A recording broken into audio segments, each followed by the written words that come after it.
Salam sejahtera dan salam Malaysia Madani.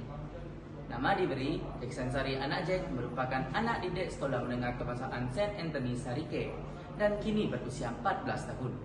Kod sekolah saya YFB 6102. Hari ini saya ingin berkongsi kisah sebuah novel yang kaya dengan semangat perjuangan. Bertajuk Pada Tanah, Embun dan Duri ini, karya M.K. Riza yang mempunyai 20 bab serta 207 halaman bercetak. Watak utama seorang lelaki tua bernama Pak Sob berdiri teguh di tengah perbukitan itu. Setiap pagi ketika orang lain masih lena, Pak Sob sudah menggenggam cangkulnya, menarah bukit dan mengusahakan kebun durian dengan kesabaran.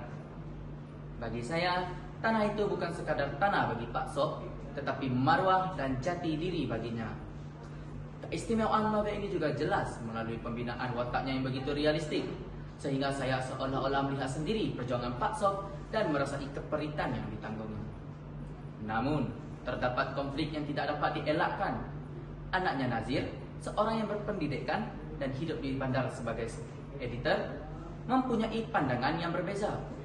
Bagi Nazir, tanah itu ialah peluang untuk maju dan berubah. Saya melihat pertembungan ini bukan sekadar konflik antara ayah dan anak, tetapi konflik antara dua dunia, yaitu dunia tradisi dan dunia moden. Inilah yang membuatkan novel ini begitu istimewa pada pandangan saya, kerana mencerminkan realiti kehidupan yang sering berlaku dalam masyarakat hari ini. Keadaan menjadi semakin rumit apabila kampung Sungai Jernih mula berpecah. Ada yang tetap setia mempertahankan tanah, namun ada juga yang mula goyah apabila ditawarkan kemewahan. Sedikit demi sedikit, nilai dan prinsip mula berubah. Keistimewaan novel ini turut terselah melalui latarnya yang hidup. Saya dapat membayangkan bukit yang menghijau, kebun durian yang subur, dan kehidupan desa yang sederhana tetapi penuh dengan makna.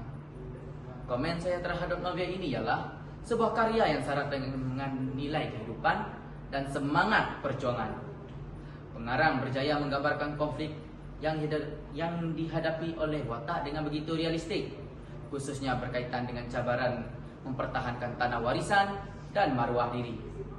Jalan ceritanya yang menarik serta penuh emosi, sekaligus mampu menyentuh perasaan pembaca. Selain itu, penggunaan bahasa yang puitis dan indah menjadikan novel ini lebih hidup dan berkesan.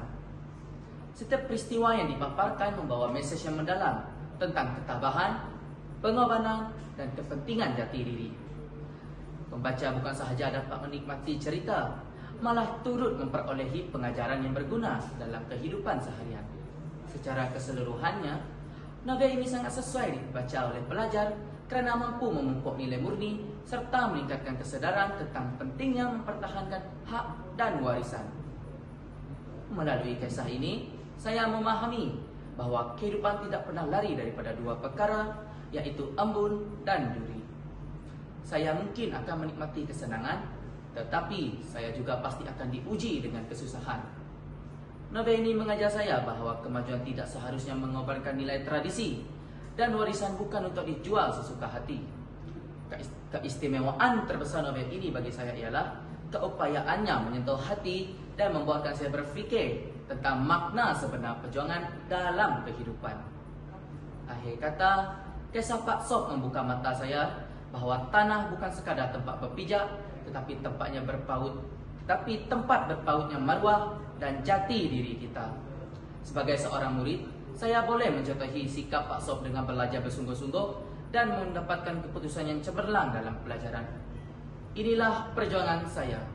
Sekian, terima kasih.